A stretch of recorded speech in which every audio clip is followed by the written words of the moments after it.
Okay, so we're going to go through some scale degrees. So when you're playing a scale, and this could be any scale that you play, it could be our classic C major, or it could be E flat major. You use the same scale degrees, right? 1, 2, 3, 4. Whoops, wrong note. Okay, so I'm going to go through their names. I'll go through the mode. We'll talk about the meaning for each one. And then we'll talk about sort of my own feelings about them as an interval, and then also as a diatonic chord when you're using the chord that's just in the scale. And then over here, some little mental shortcuts when I'm playing jazz and there's some scary things. So of course, we're gonna use C major. We like C major. It's nice. Don't have to worry about any sharps or flats. Here we go. Tonic first note, Ionian mode. So when you're playing that C major scale, you're actually playing in the Ionian mode. If you want to sound fancy and annoying, you can say that. This is our tonal center, right? This is home. Our nice tone of final resolution. Or if you don't use it, it's really not resolution, right? Omitting the tonic can also be a really interesting tool. As an interval, right? It's just the same note, or you can use octaves. Which a lot of I'm kind of well, I play a lot of instruments, but as a bass player, there's a lot of cool bass lines that are like doo doo doo doo doo doo doo doo. Could be pretty fun. Let's see, and then as a diatonic chord, obviously this is our home. You can add the 7th for a nice dreamy feel. The 6th is nice like kind of stable feel, and then blues. Playing blues like that, and then you go like. That's like all blues songs, right? You can't really see me hit the U there, the B flat, but it's in there. Okay, pretty simple. The next one is the supertonic. So this would be Dorian mode. The tune "So What" by Miles Davis is in Dorian. Also, I think Scarborough Affair might be in Dorian. But the supertonic itself is one whole step above the tonic. That's what the super means. Super means above. And then as an interval, right, this is a great note that fits with a lot of chords we could play, and then like a.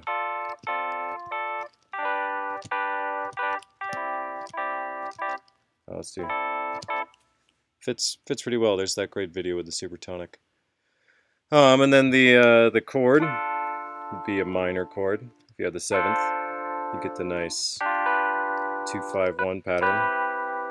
That is like almost all of jazz, and you'll notice that's actually moving down in fourths. Well, actually, sorry, moving down in fifths from the D to the G to the C. D, G, C. Moving down in fifths. Okay. The next scale degree would be the mediant. And this gets the name because it's halfway between the tonic and the dominant. And really the third of the scale is really important because it tells us a lot about the identity of the scale. Is this a major scale or is it a minor scale? And so the third scale degree really can emphasize either the majoriness or the minoriness, or you can let them clash a little bit, right? And actually we're kind of getting to our first blue note, so in a blues scale you sort of add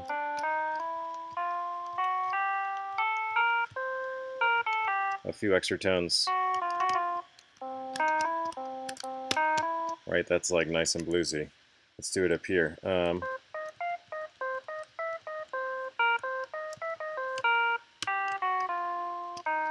Right, sounds like the blues.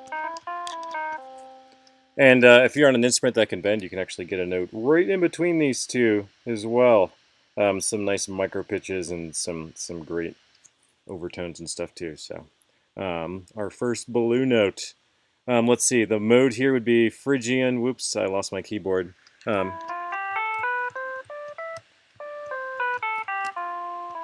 so you got that nice half step at the end, which sounds really sad. Pretty minor mode if you use that one. As I was saying, that defines our major or minorness. And then the diatonic chord. is generally considered pretty stable. If you think about a C chord, it's really close, right? And actually, it's a C major 7, just without the root. There's your chord.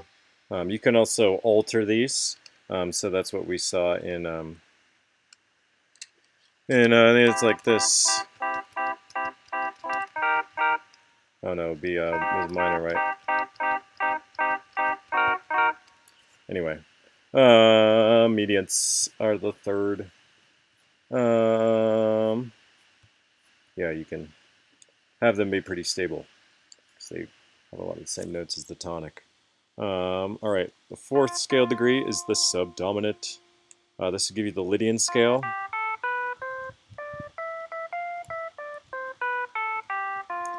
And you got that interesting tritone in there.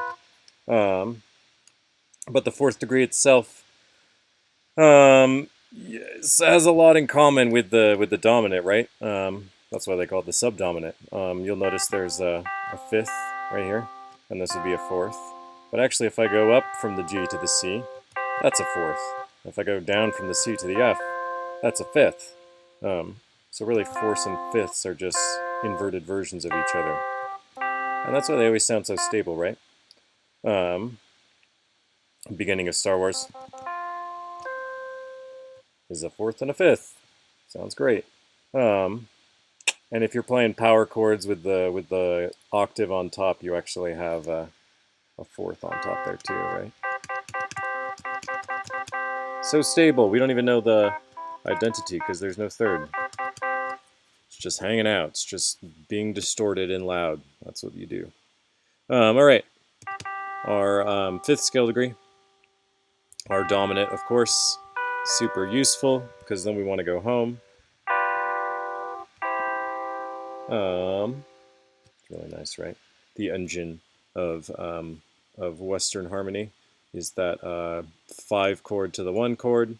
Talk about that all the time. Of course, if you end it, it can be a nice half cadence too, like we saw in Kung Fu Panda. And then as far as the interval goes, you hear a lot of bass doing this.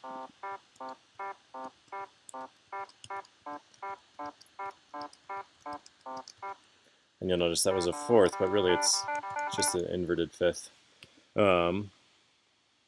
I feel like in bluegrass, a lot of times they actually do the fifth going lower, so it looks like a fourth. It's like a boom, boom, boom, boom, boom, boom, boom, right? That it'd still be the fifth scale degree because 3, 4, 5, right? But you go down to it, so it looks like a fourth. Really, fourths and fifths are just each other standing on their head. And we should also mention the one in between. Let's go up an octave here. I want this one. There we go. I'm playing the T, the F sharp, or the G flat, our tritone. Nice dissonant sound. Another note that you use a lot in blues. And actually, the tritone does exist in a dominant 7 chord. So if I play, which one should I play? Okay, let's play this one. G major. Oops, where's this? There it is. Okay. Oh, I can only play 3. Jeez. There we go. You can hear the extra tension. The interval right here. Tritone. Please resolve me. Please resolve me. Let's see. Yeah, not stable.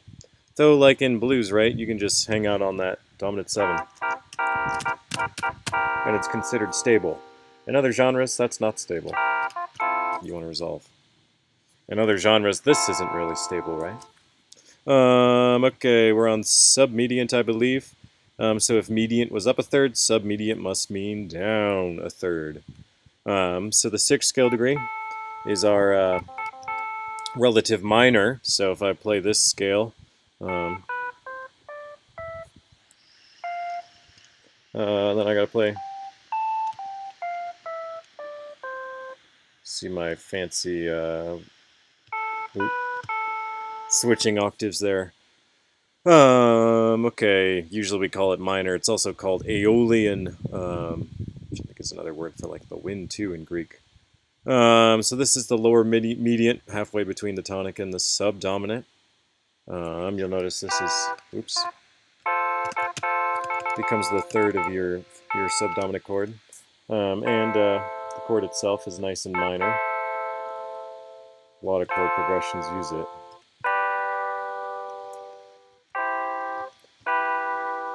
That's pretty good. There's the 6 to the 4 to the 5 to the 3 to a 2. Because we don't want to go home yet in that one. Okay, more about the 6th. I don't know, it's sort of like subdominant function, right? You're staying on the journey. Though you can also use it to modulate to the relative minor, but that might be kind of tricky because it'll just be all the same notes. Yeah, the flat 6 is nice though. Let's see, okay. We're going to throw in the subtonic here because it's used a lot. Especially in more modern and popular music. So this is a flat 7. Would be the B flat right there on the U key that you can't see me play. I think about this one as like the cool note when I'm playing bass, like down here. I play that one and I play the 3rd a lot. Or you can go up, right? Oops. Let's go like this.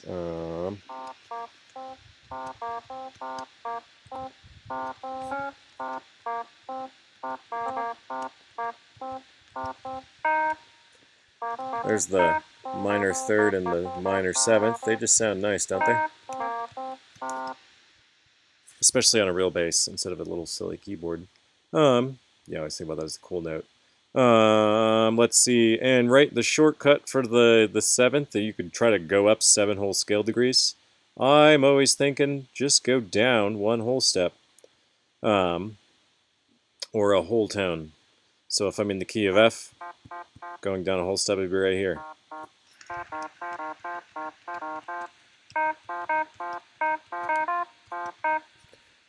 So much easier doing it that way. If you're in a funky key like A flat minor, you just go down a whole step. E flat minor would be awful. This is relative major of C flat. C flat, it's just a B, right? Sometimes you just translate. Anyway, let's see. And then the chord itself, the flat 7 is nice for like funky sorts of music. We're going to do an inverted version. Whoops, whoops, whoops.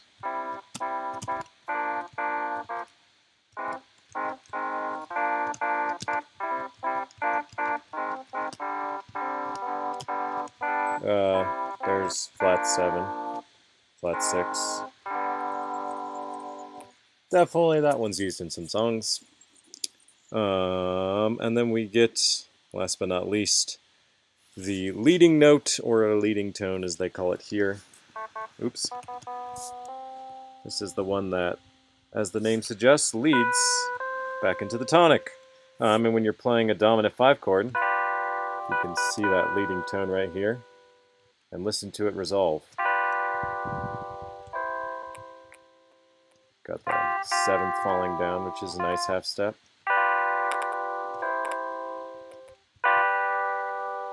Let's try it one more time. Oops.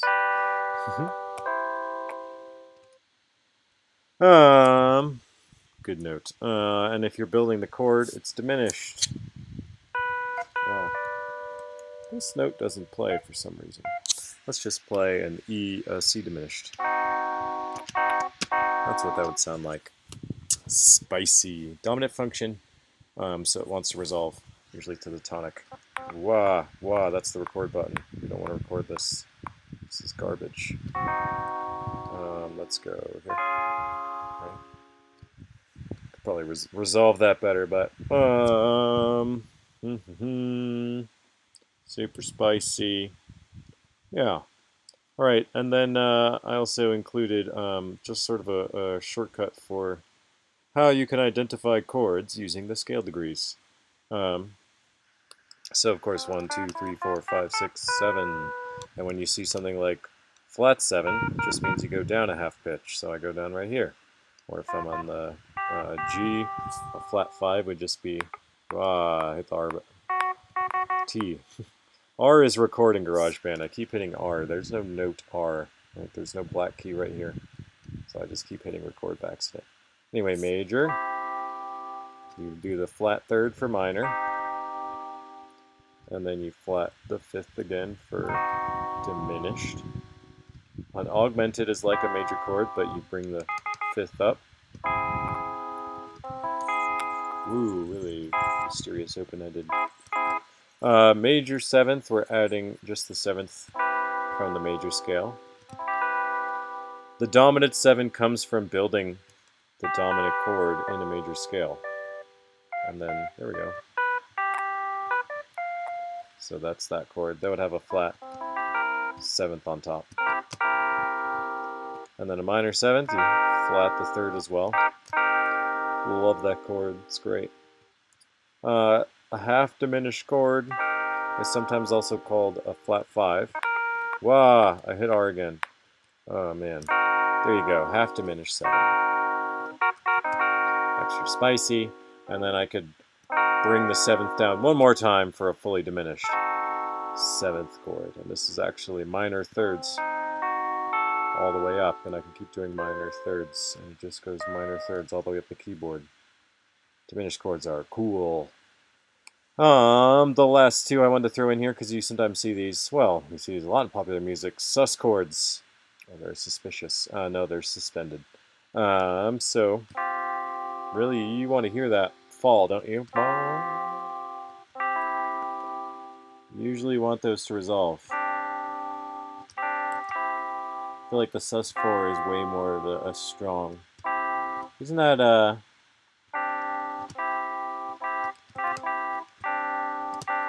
something like that? Free fallen. Let's see if there's a sus chord in there. Free fallen chords. Wonder if they're allowed to show them on the internet. Capo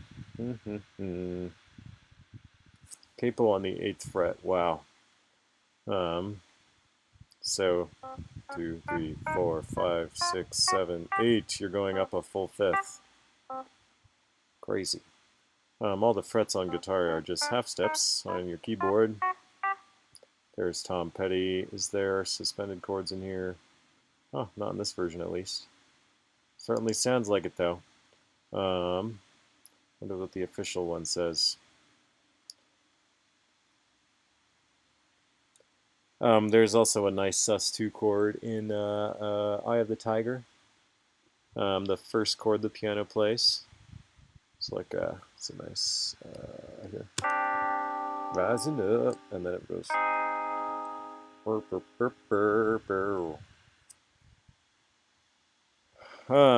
Okay. Well, anyway, if you're not curious, feel free to stop watching. But I really want the official ultimateguitar.com version at least.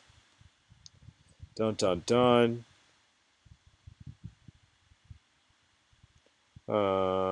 Let's see. That looks like a sus chord, right? This should be an A, but an A usually has a 2 on the top. Or is that a 7th? No, that wouldn't be a 7th. So yeah, on guitar, this is an A, and then 2 above that is always going to be a 5th, and then 2 strings and 2 up is always an octave, so I can see there's another A right there. And then I know that usually when I play an A major, this would be on the 2. So if I go and open, that would be, I think it's a sus2. It is, dun dun dun dun, a sus2, haha. There's also a sus4 in there. Definitely could hear that. Okay. Anyway, maybe go learn how to play Free Fallin', that would be fun.